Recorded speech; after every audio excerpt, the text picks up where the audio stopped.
Graça e paz no amor do nosso Senhor Salvador, Jesus Cristo. Mais uma vez aqui se encontramos a falar nesse vídeo sobre assuntos polêmicos relativos à obra de Deus, né? Que é a salvação de todo aquele que crê. E o assunto do vídeo hoje é reforma na CCB. Por quê? Eu não vou te responder. Quem vai responder para você reforma da CCB é a palavra de Deus. Na palavra de Deus, na boca daquele que é a vertente mais perfeita e a fonte mais pura da palavra de Deus, que é a boca do Senhor Jesus. Então, eu vou ler para você alguns poucos versículos que está aqui no livro de São Mateus. Aí você vai entender por que é necessária a reforma na CCB. Vamos lá. Tenha paciência comigo, vamos ler rapidinho. Está no livro de São Mateus, no capítulo 23. Eu vou utilizar aqui uma João Ferreira da Almeida, CCB, tá? Na linguagem antiga ainda. Você deve ter em casa uma Bíblia dessa, você vai lá conferir. Diz assim, tem um subtítulo aqui que não é original da Bíblia, mas a Bíblia CCB tem um subtítulo, diz assim: Jesus censura os escribas e os fariseus. Jesus censurando os escribas e fariseus. Então é o Senhor Jesus que vai responder para você agora por que tem que ter uma reforma na CCB. Vamos lá. Capítulo 23, versículo 1, eu vou chegar até o 6, tá bom? Vamos lá. Então Jesus falou à multidão e aos seus discípulos, dizendo: na cadeira de Moisés estão assentados os escribas e os fariseus. Observai, pois, e praticai tudo o que eles vos disserem, mas não procedais em conformidade com as suas obras, porque dizem e não praticam, pois atam fardos pesados e difíceis de suportar. Eles, porém, nem com o dedo querem movê-los, os põem ao ombro dos homens, e fazem todas as obras a fim de serem vistos pelos homens, pois trazem grandes e largos filactérios, e alargam as franjas dos vossos vestidos, e amam os primeiros lugares nas ceias, e as primeiras cadeiras nas sinagogas. Então, essas são palavras do Mestre, nosso Senhor e Salvador Jesus Cristo. Está aqui, isso, no livro de Mateus, Evangelho de Mateus, no capítulo 23, do versículo 1 ao 6. Irmãos, vamos meditar na palavra de Deus. Naquele tempo em que Jesus estava aqui, iniciando seu ministério, a sua missão, existia o judaísmo. E o judaísmo não era um sistema unido, um sistema unigênito. Ele não é primário, não era convexo. O que eu quero dizer? Existiam ramificações, existiam seitas, partidos dentro do judaísmo. Pessoas acreditavam em ressurreição, outros não. Uns acreditavam em reencarnação, outros não. Tinha tanta bobagem e surgiu tanto tipo de linhagem de pensamento. Porque é natural que todos pensem diferente. E para poder chegar no consenso, tem que conversar. E naquele momento em que o Senhor estava no ministério, quem estava à frente do templo, do sacerdócio, eram os fariseus, que era o partido dos fariseus. E eles carregaram, ao longo do tempo, os judeus, todo tipo de peso em cima da religião. Colocaram dogmas, doutrinas, normas, maneira de falar, conversar, expressar, vestir, comer, dormir, festar, casar, contribuir, o que falar, o que não. Então eles fizeram uma série de ritos, dogmas e todo tipo de lei moral e cerimonial para poder controlar o povo, achando que isso seria necessário para a salvação e chegar-se a Deus. Não a salvação como temos hoje. Eles não acreditavam na salvação como nós temos hoje, né? Mas a maioria acreditava de uma forma diferente. E então houve necessário que o Senhor Jesus viesse, quebrasse esse tipo de pensamento e trouxesse liberdade ao ser humano. Ele estava preso àquelas regras e normas, né, que não eram 100% perfeitas, e trazer, instituir a graça onde havia uma liberdade baseada no livre-arbítrio que Deus tinha feito no princípio e agora era comprovado e carimbado através do sacrifício e expiação, né, que Jesus Cristo fez na cruz.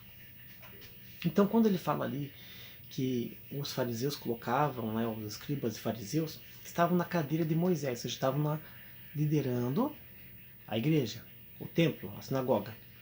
E eles estavam colocando peso em cima.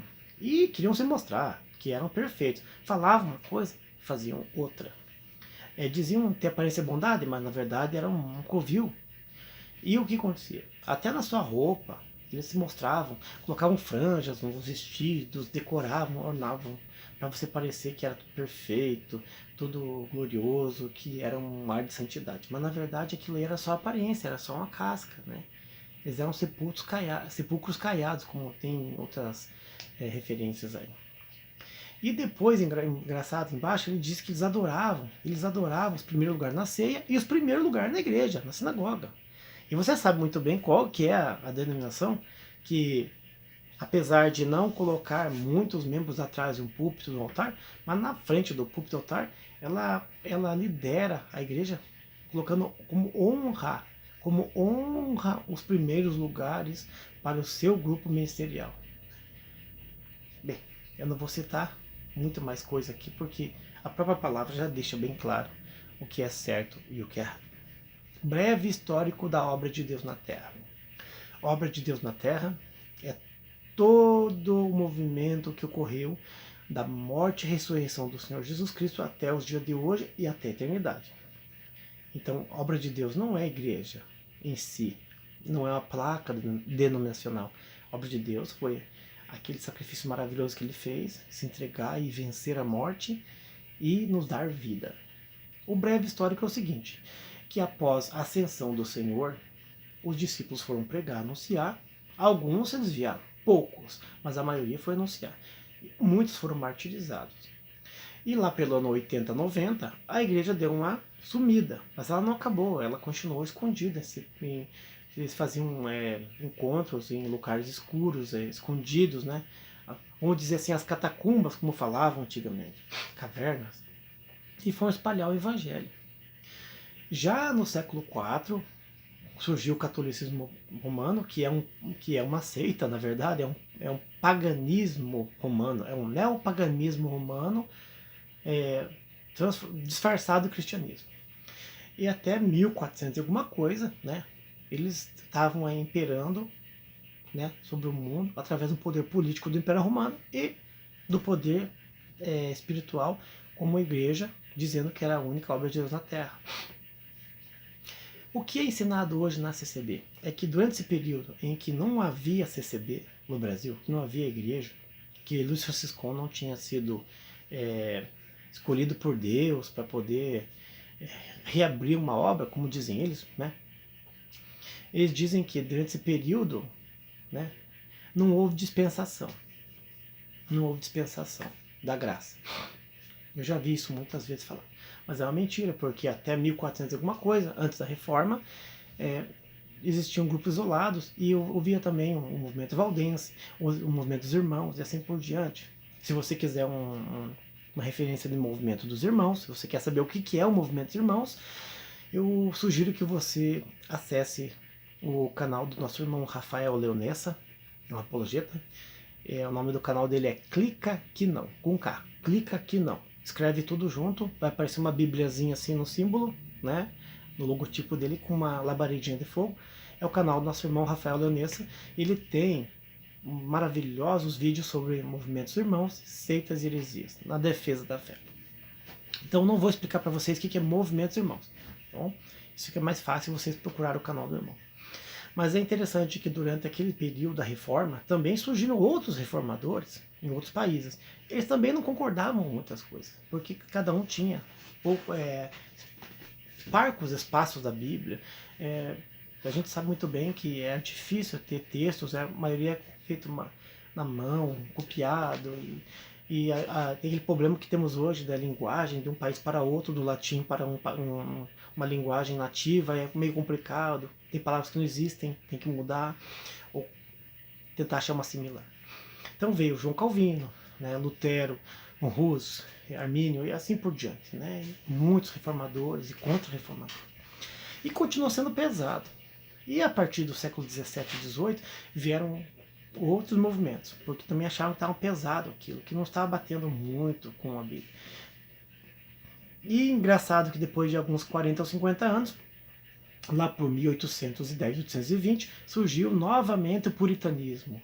E o puritanismo novamente veio a trazer a lei mosaica e todo tipo de regra, dogma e rituais e comportamentais que vieram a pesar novamente sobre os ombros daqueles que queriam se libertar daquele sistema legislatório moral e conservador, ou daquele sistema também que ele era opressor, porque você colocava uma lei moral e cerimonial em cima do povo, o povo não tinha liberdade. Mas Cristo veio nos libertar, então surgiu um movimento lá nos Estados Unidos chamado Avivamento, e foi maravilhoso, ele varreu o mundo. Né? O avivamento acho que foi talvez o mais importante movimento dos últimos 300 anos, é o avivamento. E do avivamento surgiram outros tipos de pregadores, outras pessoas que se influenciaram lá, principalmente lá na Rua Azusa, né? E o irmão Luiz Franciscon, Giuseppe de Beretta e outros italianos que acompanhavam ele, se impressionaram com Darby, que era um líder exclusivista e tinha um pensamento fechado. Mas mesmo assim, a pregação do Darby era bonita, tudo. Ele pregava sobre o Espírito Santo, então influenciou muito. E a igreja veio para a América, porque a América na verdade era uma gigantesca África, né? O que é que acontece hoje no sentido de África e Brasil, onde missionários brasileiros vão para a África, missionários vão para a China? Naquela época era o Brasil. O Brasil era dominado pelo catolicismo e por religiões pagãs e também por religiões de matriz africana. Então veio para o Brasil esses missionários, porque o Brasil era gigantesco, né? Era uma selva gigantesca, e falar do Evangelho. Também vieram alguns outros irmãos de outros países que também participaram do avivamento, né, e fundaram também outras igrejas, como a Assembleia de Deus, Quadrangular, que na época era chamada Cruzada, e outras igrejinhas batistas e presbiterianas. Já existia no Brasil, desde 1859, no Brasil, a Igreja Presbiteriana. Então dizer que a Congregação Cristã do Brasil é a primeira igreja evangélica é mentira. Já tínhamos também alguns movimentos, né, voltados ao anglicanismo no Brasil. Difícil achar fato histórico e achar documento. Mais difícil ainda achar fotografia. Não existia, mas existem relatos ainda. Tá, vamos voltar aqui para o nosso tempo, 2020. Por que da reforma da CCB? Eu li para você, irmão ou irmã, esse textinho aqui, curtinho, com 6 versículos, que está em Mateus 23, do versículo 1 ao 6. A reforma é necessária, porque se não fosse a reforma que esteve na Igreja Católica, nós não teríamos igreja evangélica hoje no Brasil. E hoje ocorreu novamente aqueles mesmos fatos que aconteceram no passado.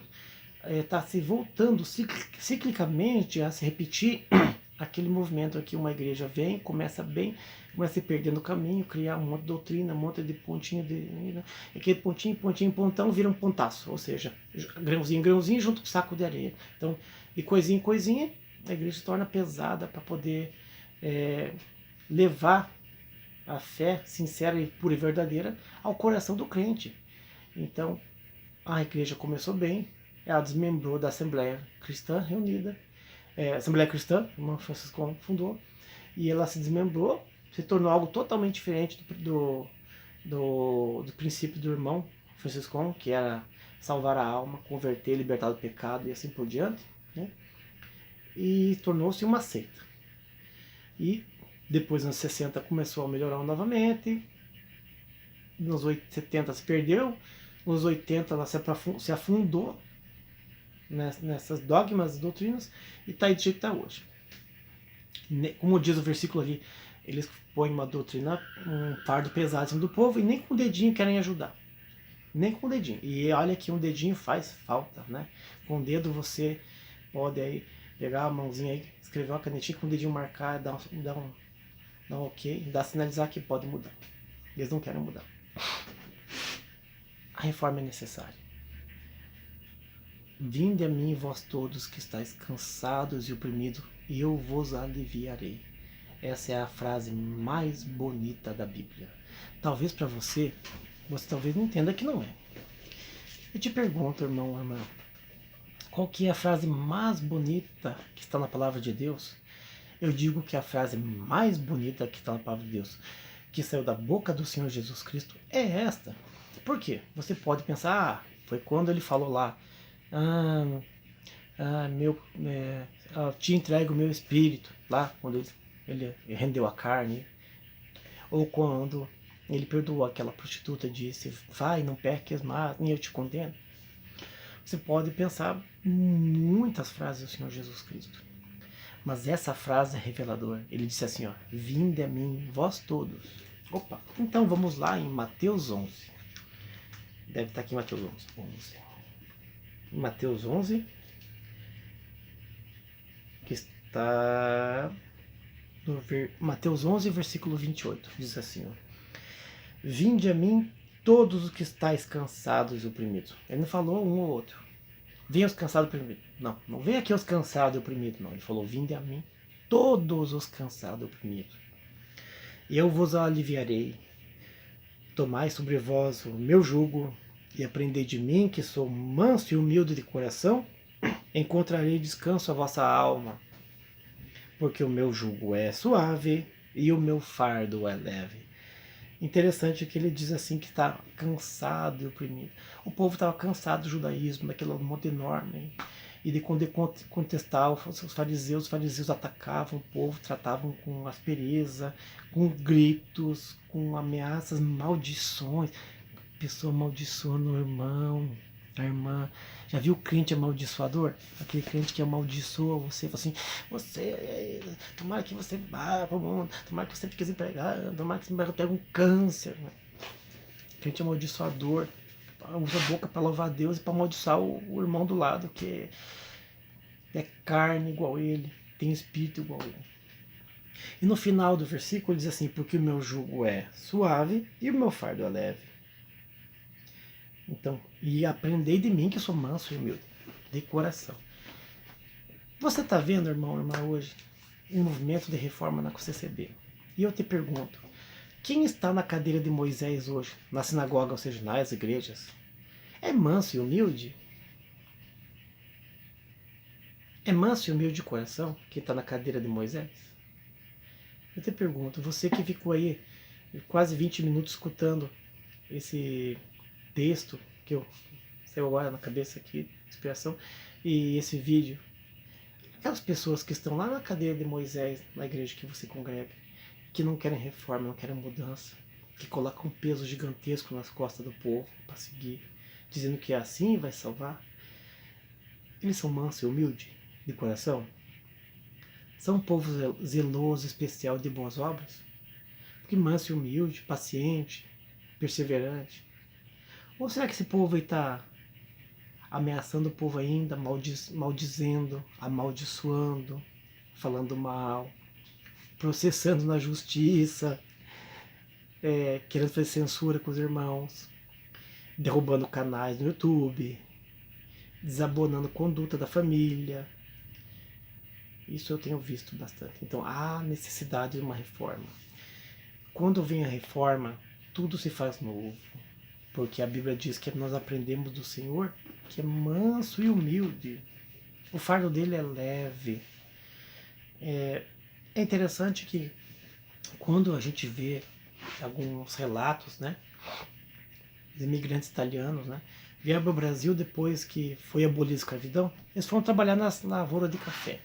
Naquela época existia aqueles sacos de café enorme, que chamavam de granelão, outros tinham outro nome, sargento, capitão, Eu conheci por Granelão. E aqueles italianos, né, que vinham lá da Europa trabalhar aqui, já meio magérrimos, tinham que trabalhar puxando aqueles sacos, só para ganhar uma quantidadezinha de dinheiro, né, dos produtores de café, os barões do café. E as pessoas aproveitavam. Por ser estrangeiro, não ser brasileiro, né, se lasque, como diz o linguajar. Enchia o saco até em cima, tampavam, apertavam mais do que normal e vamos puxar. Para ganhar uma quantidade de dinheiro X, esses imigrantes ganhavam menos e trabalhavam muito mais que os nativos e os familiares daqueles senhores, né? Aqueles senhores barões do café. É interessante você fazer analogia hoje do que está acontecendo. Nós estamos aqui em terra estranha e nós estamos trabalhando por uma reforma. E o peso que estão colocando em você, irmão? Que peso que é? Ele está aqui? Que peso que tem? Qual que é o esforço que você tem que fazer para poder cumprir o que está aqui no Novo Testamento do Senhor Jesus Cristo?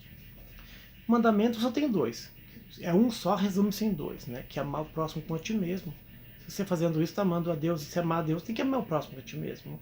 Não tem como separar um do outro. Esses dois mandamentos é um só. Não tem cerimonial, não tem lei moral. A moral cristã você faz porque ela está no teu coração. Ninguém é bobo.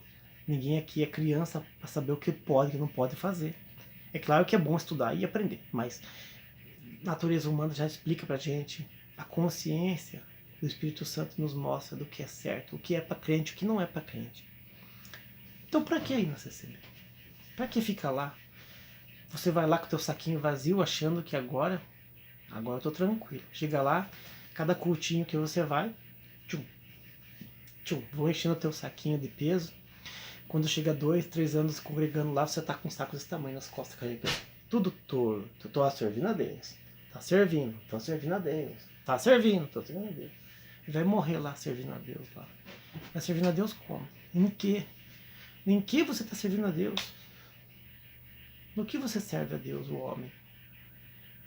Amar a Deus sobre todas as coisas, ao próximo com a ti mesmo, é maldizendo o irmão porque saiu da igreja, é maldizendo aquela irmã porque ela faz parte de outro ministério de outra igreja, é fazendo reunião e sentando irmãos que não necessariamente precisavam ser sentados, mas sim instruídos, é mentindo, é proibindo o povo de conhecer a justiça, é proibindo o povo de ler a Bíblia, é censurando o canal no YouTube, é processando o irmão, é desabonando a conduta do irmão ou das famílias das irmãs, porque essa jogada, essa tática é a tática do diabo.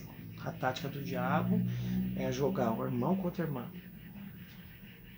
Para que esses irmãos que estão em conflito, enquanto estão brigando entre eles não estão evangelizando o mundo, não estão evangelizando a família, não estão lutando pelo reino de Deus. Então, tem que ter uma reforma. Então eu espero que você tenha entendido que a mensagem central da Bíblia Sagrada, Novo Testamento, é a salvação.